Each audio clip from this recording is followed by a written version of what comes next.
امام کا حق ادا کر دوں؟ آپ کو یہ ناز ہو جائے کہ آپ ذاکری کر کے امام کا حق ادا کر دیں؟ کوئی سوزخان یہ سوچے کہ سوزخانی کر کے امام کا حق ادا ہو گیا، کوئی نوحہ خان سمجھے کہ نوحہ پڑھ کے امام کا حق ادا ہو گیا، کوئی شاعر سمجھے کہ نوحہ لکھ کے اور مرثیہ لکھ کے امام کا حق ادا ہو گیا۔ کس خواب غفلت، کس خواب غفلت۔ آج جو ہمارا درجہ ایمان ہے، آنے والے کل میں وہ درجہ ایمان اس سے برتر ہونا چاہیے۔ آج جو درجہ معرفت ہے، آنے والے دن میں وہ درجہ معرفت برتر ہونا چاہیے۔ یہ معرفت بڑھتی کیسے ہے، یہ علم حاصل کیسے ہوتا ہے؟ وہ کیا چیز ہے جو علم حاصل کرتی ہے؟ ہمارے آپ میں کیا چیز ہے جو علم حاصل کرتی ہے؟ ہم انسان ہیں، ہماری تعریف ہے حیوان ناطق،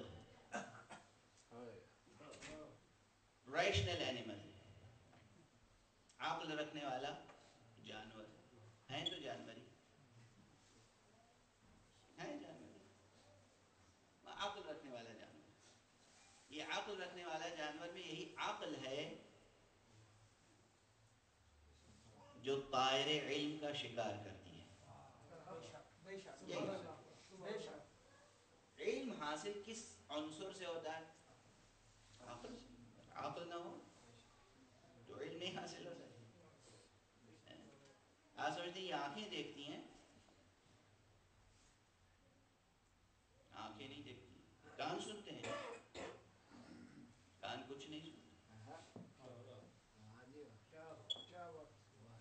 اپنی ظاہری زندگی سے ہم لوگ واقف نہیں۔ آنکھیں دیکھتی ہیں،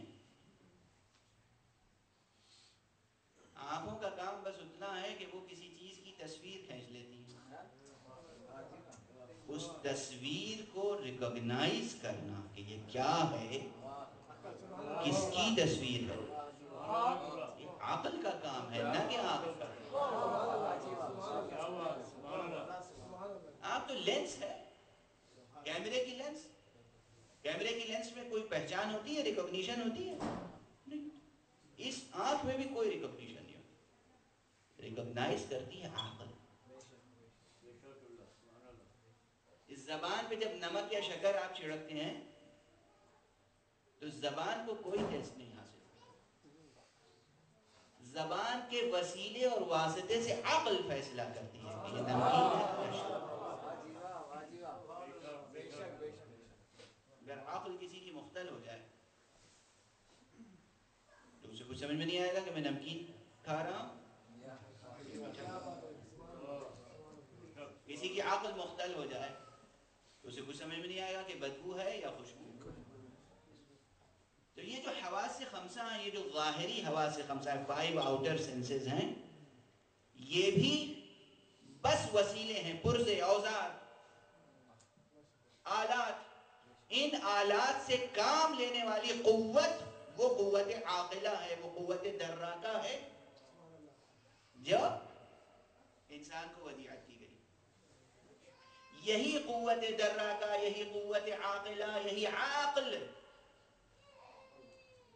یہ اگر نہ ہو تو ہم علم حاصل نہیں کر سکتے، یہ ہو تو ہم علم حاصل کر سکتے۔ اور کل کا آنے والا دن آج کے آنے والے دن سے بہتر تب ہوگا جب کل آنے والے دن میں آج سے زیادہ بڑھ کر ہماری عقل بھی صحت مند ہو۔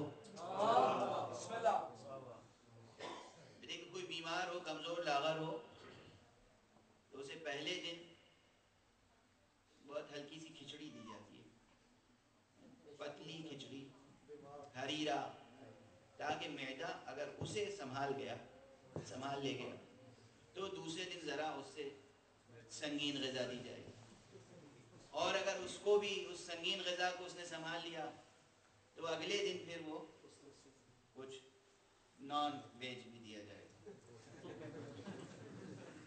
یعنی معدے کو دھیرے دھیرے مسلمان کیا جائے۔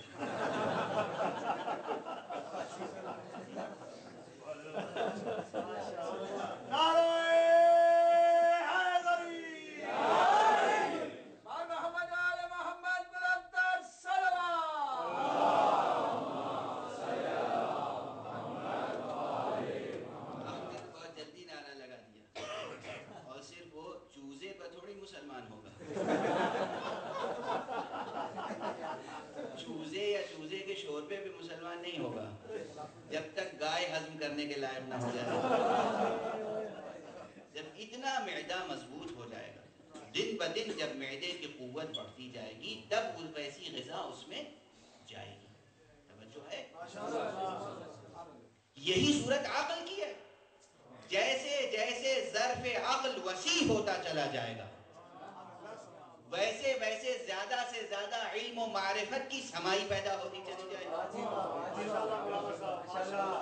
اب ہم سب ہمیشہ یہ تو کوشش کرتے ہیں کہ جاگنگ کریں، ایکسرسائز کریں، کیا نہ کریں کہ ہمارے جسم میں اسٹرینتھ پیدا ہو جائے اور زیادہ سے زیادہ مقوی غذا ہم ہضم کرنے کے قابل ہو جائیں. یہ بھی کبھی طریقہ ڈسکور کرنے کی فکر کی کہ ہماری عقل کیسے بالیدہ ہو؟ وہ ایکسرسائز کون سی ہے جس سے عقل میں قوت بڑھ جائے کہ آج اگر علم کم ہضم کر پا رہے ہیں تو کل زیادہ علم ہضم کر سکیں. علم بھی ہضم کرنے کی چیز ہے. علم تجوری میں رکھنے کی چیز نہیں ہے. دیکھیے ایک مثال دے دوں. پیسہ روپیہ جب کماتا ہے آدمی اور اگر وہ صرف سیف میں رکھا رہے، تجوری میں رکھا رہے، بینک میں رکھا رہے، گھر میں رکھا رہے تو انسان کے کام نہیں آتا. جھاڑو پھرتے دیر نہیں لگتی. چور آیا لے گیا. اور اگر وہ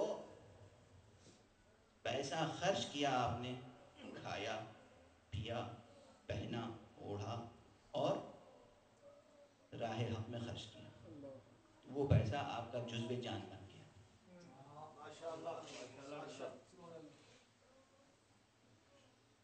کسی بچے کو 1 پاؤنڈ آپ دے کے دیکھیے، وہ پاؤنڈ کھیلتا ہوا بازار جائے اور گر جائے، ضائع ہو گیا. وہ 1 پاؤنڈ کا پھل خرید کے کھا جائے، یہ کبھی ضائع نہیں ہو سکتا. ضائع ہوگا؟ جزو جان بن گیا، جزو وجود بن گیا. یہی حال علم کا ہے. ہم نے موٹی موٹی کتابیں پڑھ لی اور اس کو ذہن کے سیف میں رکھے ہوئے، ٹرمینالوجی سب یاد ہیں ہمیں. اور جہاں کوئی دوسرا اسٹوڈنٹ یا اسکالر آیا آستین الٹ کے اس سے اپنے علمیت کا اظہار شروع کر دیا. یہ علم کبھی کام نہیں آئے گا جب تک کہ یہ علم کے سکے عمل کی قوت میں بدل کے جزو جان نہ بن جائے.